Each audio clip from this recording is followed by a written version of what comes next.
Hey guys, I am Teslin, founder of this YouTube channel, Dear New Nurse. So welcome. I am so glad that you have ran across this video, and I also want to say hello to my new subscribers. I have a couple of new subscribers, so thank you for subscribing.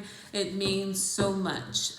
Dear New Nurse, I started it earlier last year, with the goal or the aim to encourage new graduate nurses and even nurses who are in nursing school and maybe about to graduate. So I just hope you all watching can glean from this channel and really learn something and be encouraged in your nursing journey.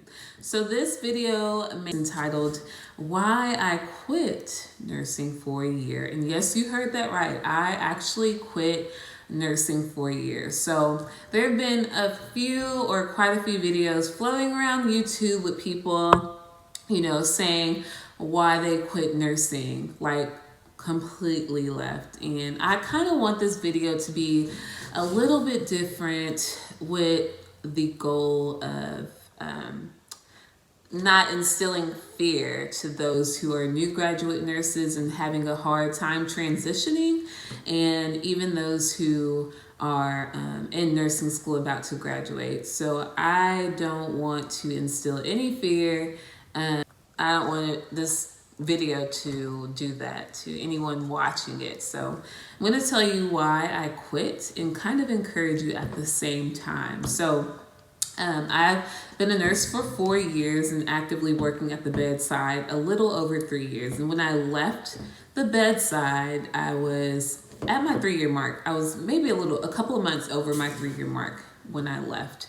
But at the time, I was at a job and I was really not liking it, and it wasn't what I thought it was going to be. So bedside, if you are a bedside nurse, then you can identify, but bedside can be pretty heavy. We have a lot of really sick patients coming in today with multiple comorbidities, and they're heavier, and the patients require just a lot more health care. So it can be really draining on nurses, mentally, emotionally, physically, and even spiritually.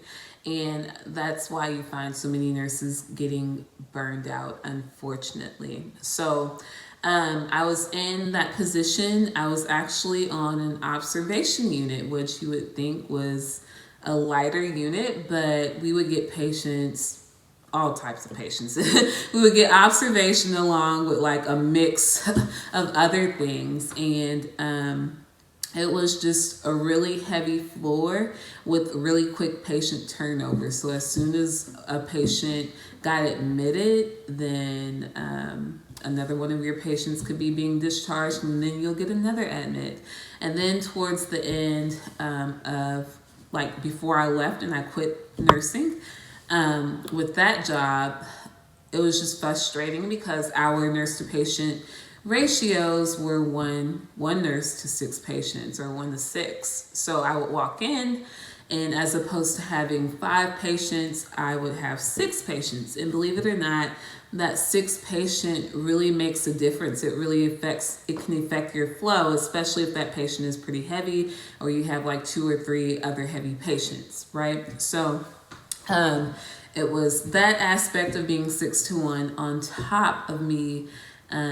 Our census was dropping at one point, so I would get floated almost every other day when I came in. And if you are a nurse and you work at the bedside, then you may have experienced having to float. If you're a new grad nurse, they normally don't float you until, I think it's 6 months or a year, when they start floating you, or putting you in different units that are short-staffed or that need an additional nurse for there to be safe nursing care.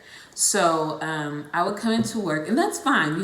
Floating is fine. It gives you a chance to work on a different unit and maybe use your skills to a different degree on that unit. But you know, a lot of the times you like to be where you were hired. You don't want to go to a foreign area and then, you know, the nurses on the different unit are kind of looking at you like, what, you know, what do you need? Like, here's the code, you know? It's just really uncomfortable floating sometimes. Some units are better at accepting the float nurses and some are not so great at doing that. But I was coming into work and I was getting floated almost every other day because our unit census was so low. And at times I would even get called off because I wasn't needed. So that's a whole story within itself. But it was just really frustrating and I was already burned out. I had a PRN job on top of my full-time bedside nursing career and it was in home health, so it was a little bit lighter, but it still required some energy. So I was doing both of those jobs and I was just really burned out. And sometimes when you're burned out, the best thing to do is to take a break if you can, if you're able to and you have the hours to do so. The best thing to do is to take a break, or if you have lost that spark or lost that passion about the area of nursing you're in, then maybe you want to sit down, reevaluate, and maybe find a different area of nursing. I would say check out those options instead of just going to the extreme and saying, hey, I quit. But I was offered an opportunity at the time that came my way that was non-nursing, non-healthcare. And to me, it was a once-in-a-lifetime opportunity. So I took it. I was like, you know, I'll keep my license renewed. I'll keep, you know, my everything updated in case I want to go back and this position doesn't work out for me. So this position was doing administrative work for an organization, and I got to work at home and I traveled maybe twice a month to a nearby city in Texas. So you know, maybe midway through that job, I kind of started to miss the human interaction because I was working from home and I didn't really get that every day. You know, it's just me and my little couch in my bedroom and my laptop and my phone, answering emails all day, making tons of phone calls, coordinating things. And I was good at that and learning different things, but I started to miss nursing. I started to miss helping people who really needed help, maybe halfway through that job position. And some other things happened that just kind of gave me the signal that, hey, you know, this is really not for you, Teslin. You need to maybe look in a different area of nursing and give it a chance again. So when I started feeling like that, I kind of started doing my research and seeing what areas could I go back into. And I heard a couple of things from past coworkers about radiology. I've heard about endoscopy. So I was like, okay, you know, I can't go back to bedside. That's not something I want to do.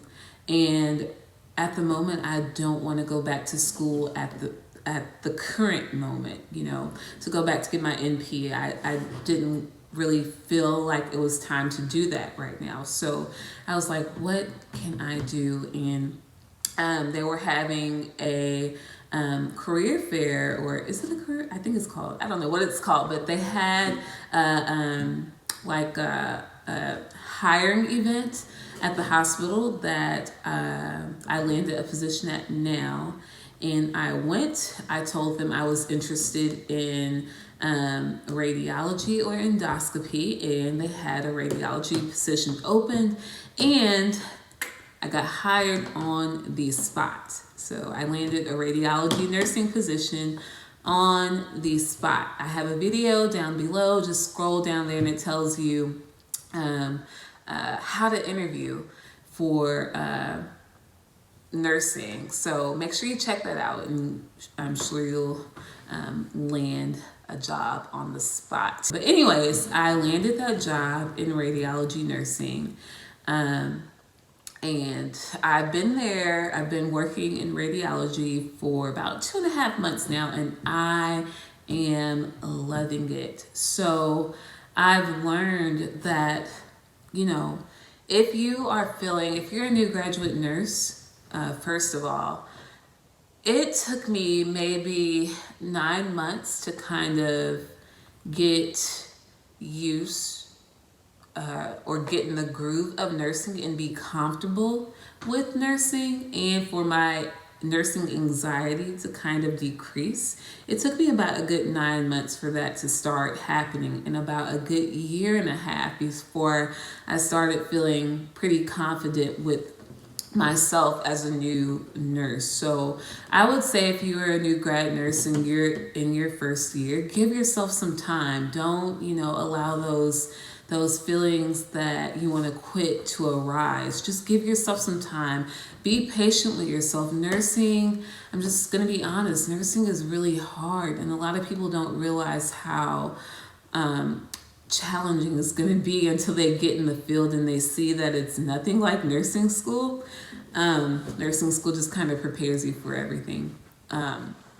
But give yourself some time to adapt. Don't, you got to kind of combat those feelings that you wanted to quit, because I wanted to quit my first year of nursing. Like, there were some days I would pull up in the parking lot and I would get like so much anxiety, I would have trouble getting out of my car.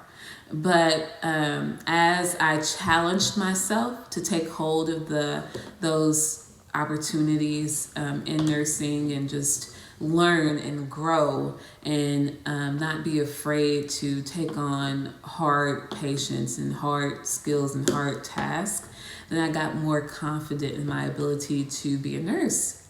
So by my second year, going into my second year, I was fine, but it was just, I was not in the right area. I was not in the area that was fit for my personality. So like I said, give yourself some time.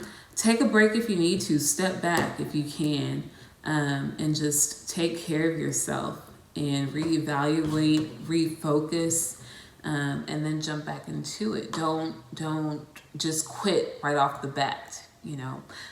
Research, ask people questions. There's so many people that I've worked with throughout the years who jump around. So don't be afraid to jump around in nursing as well. People jump around all the time, until they find that perfect fit.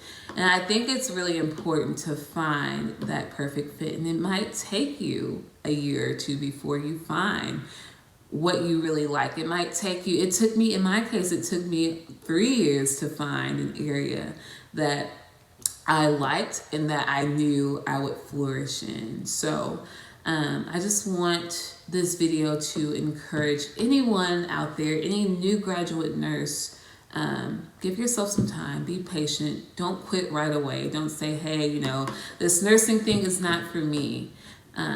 Try different areas, talk to people, ask people.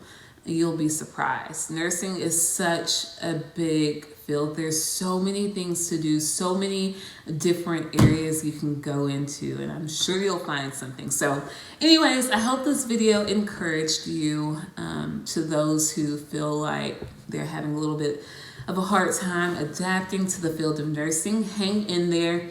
And just stay tuned to my channel. I hope I can encourage you all with my videos. So